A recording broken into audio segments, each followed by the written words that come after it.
안녕하세요. 잡시광입니다. 앞선 영상에서 KF-21 분담금 납부를 뻔뻔하게 미루고 있는 인니에서 한국과 재협상을 해야 한다며 KF-21 기술이전 항목 확대, 판권, 지적 재산권 요구를 굽히지 않겠다는 속내를 결국 드러냈다는 소식을 전해드렸었는데요. 그런데 이렇듯 제 몫을 내지도 않고 도를 넘치는 요구만 해대는 인니를 향해 국제전략연구소 IISS가 인니 공군의 기형적 전력 구성에 대해 대놓고 비판하는 기고문을 작성해 가려운 부분을 긁어주기도 했습니다. IISS에서 활동 중인 인니 출신 한 국방 전문가 자키는 인니 정부는 광범위한 전투기 조달 계획을 통해 공군 전력 개편을 준비하고 있다며 프랑스 라팔과 미국 F-15EX, 한국의 KF-21 등 세 종류의 전투기가 거의 동시에 진행되고 있다고 밝혔습니다. 그러면서 우선 KF-21의 경우 프로젝트가 좌초될 위기에 처했고 미 F-15EX의 인도 일정은 아직 공개되지 않았다며 라팔을 인도받는다고 하더라도 프랑스 전투기를 운용해 본 경험이 없기에 기종 전환이 순조롭게 진행될지 매우 의문이라고 비판했습니다. 이어 설사 인니 공군이 프랑스 라팔과 미 F-15EX 전투기를 모두 정상적으로 인도받는다고 하더라도 KF-21이 빠지면 원활하게 이들 전투기들이 운용될지 의문이라며 반드시 KF-21과 함께 전투기를 동시에 운용해야만 당초 기대한 작전 수행 목적을 이룰 수 있다고 강조했습니다. 다시 말해서 욕심만 가득한 인니 정부의 형태를 제대로 꼬집으며 KF-21이 빠지면 안고 없는 찐빵이 될 수 있는 공군 전력 구성이 될 수 있다고 비판하고 있는 것으로 보입니다. 그런데 이렇게 인니 말고도 최근 또 하나 당황하고 있는 곳이 있다고 합니다. 바로 중국으로 KF-21에 대응하기 위해 부랴부랴 스텔스 전력을 증강하는 등 허둥대고 있다는데 자세히 알아보겠습니다. 최근 중국 공군의 전력 증강 계획이 완전히 뒤집어졌다는 소식이 전해졌습니다. 그동안 세간에 알려졌던 중국 공군의 전략 증강 계획은 4.5세대 전투기 젠10C, 젠16을 다목적 전투기로 대거 배치하고 스텔스 전투기는 젠20을 통해 전력화한다는 것이었습니다. 그런데 최근 군사 전문 매체 더 드라이브 워조는 중국이 항공모함 탑재형으로 젠35 스텔스 전투기를 새롭게 개발하고 있다고 보도했는데요. 매체에 따르면 지난 9월 중국 선양에서 새로운 형태의 젠35 스텔스 전투기가 포착됐으며 이는 기존 젠35 시제기와 다른 형상을 띈 것으로 전해졌습니다. 새롭게 식별된 젠35는 기존 시제기보다 주익이 더 작은 반면 미익은 큰 것으로 파악되며 지상기지에서 운영되기 위해 개발 중인 것으로 알려졌습니다. 매체는 중국이 젠35를 대량 배치한다면 기존의 계획을 대대적으로 수정하는 것이라며 기존에 300대 가까이 만든 젠20을 보조하는 스텔스 전투기로 젠35를 생산할 가능성이 있다고 전했습니다. 다시 말해서 최근 중국에서 다급하게 젠20과 더불어 추가로 젠35를 통해 스텔스기를 대량으로 배치하는 전력 증강 계획을 수정했다는 겁니다. 사실 이렇게 중국이 스텔스기 젠35를 추가로 대량으로 찍어내려고 하는 건 한국의 KF-21을 대놓고 의식한 행동으로 보이는데요. 기존의 젠20의 경우 반쪽짜리 스텔스기라는 혹평이 항상 따라다녔는데 이를 어떻게든 물량으로나마 보완하려는 움직임으로 보입니다. 실제로 중국은 한국산 초음속 전투기 KF-21이 지난 7월 역사적인 첫 시험 비행에 성공하면서 국내외 주목을 받은 직후 뜬금없이 중국 SNS인 웨이보와 틱톡을 통해 현재 개발 중인 5세대 스텔스 전투기 젠35의 사진과 동영상을 갑자기 업로드했습니다. 당시 중국 내 군사 동호인들이 찍은 것처럼 슬그머니 젠35 사진을 올렸지만 이는 누가 봐도 중국 당국이 올렸다는 사실을 알 수 있었습니다.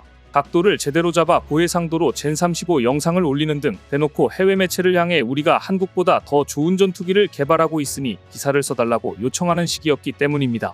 그런데 이에 대해 네이버뉴스 등 서방 군사 전문 매체의 반응은 한마디로 짝퉁 F-35라는 평가로 끝나버렸는데요. 젠35가 복사하듯 미국 스텔스 전투기 F-35의 디자인과 똑같다는 것으로 육안으로 봐도 헷갈릴 정도로 비슷합니다. 실제로 젠35의 앞부분은 적외선 탐지, 추적 장비 센서가 뾰족하게 나와 있는데 F-35의 전자광학 추적 장치와 비슷한 기능을 하는 장치로 알려졌습니다. 젠35는 조종석 구조와 개폐 방식도 F-35와 거의 비슷하며 엔진 배기구도 F-35와 비슷한 톱니 모양으로 스텔스 기능을 위한 설계라고 합니다. 여기에 더해 조종사용 표시장치는 F-35가 예전에 썼던 전방 표시장치를 장착했는데 하지만 이미 F-35는 헬멧 장착 영상 장비로 옮겨갔습니다.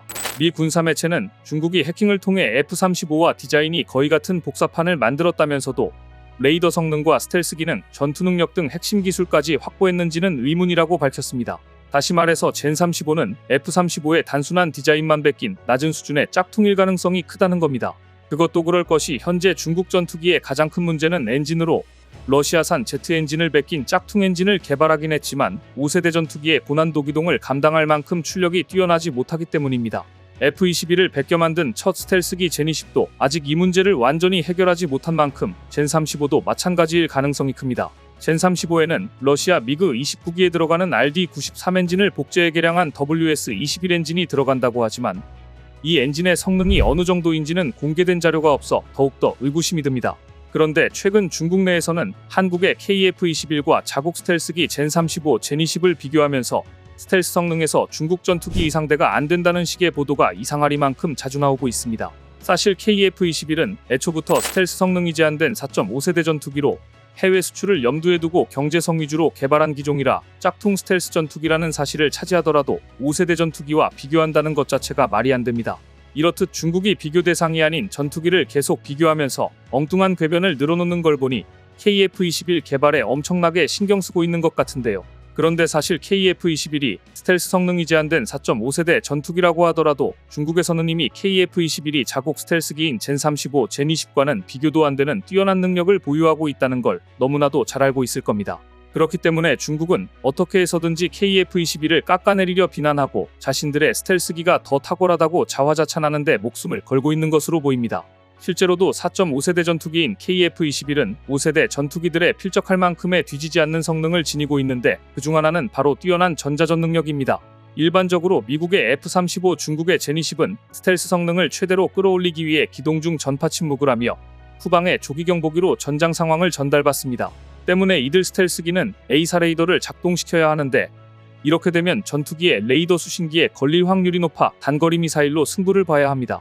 다시 말해서 강력한 전자전기를 통해 암남 레이더 탐색기를 교란시켜 이를 무용지물로 만든 뒤 적이 당황한 사이 근접 공중전을 시도한다면 5세대 스텔스 전투기라고 해도 꼼짝없이 당할 수 있는데요.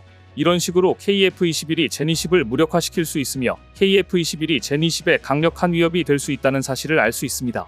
실제로 한국은 비즈니스 제트기를 개조한 스탠드오프 전자전기를 도입하는 사업에 착수했으며 신기술을 적용해 국산화한 스마트 다중빔 고출력 송신장치를 개발하는 등 이를 KF-21에 탑재할 가능성이 높습니다.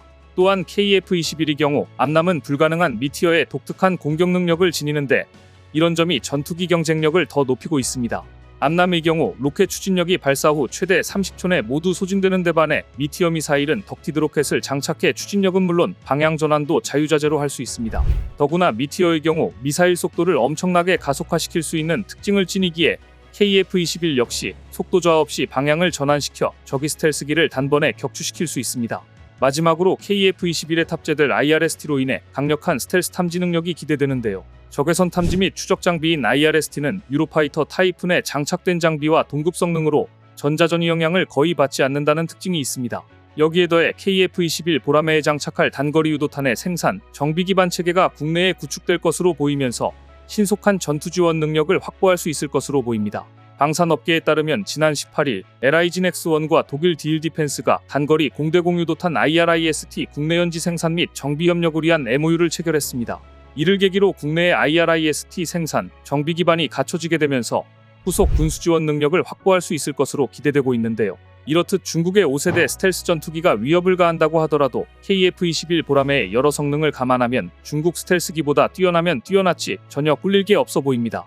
게다가 KF-21에 탑재될 고성능 초음속 미사일 개발이 거의 마무리 단계에 이르면서 중국 항모전단을 초토화시킬 수 있을 정도로 한국의 대함대지 타격 능력이 엄청나게 강력해질 것으로 기대되는데요.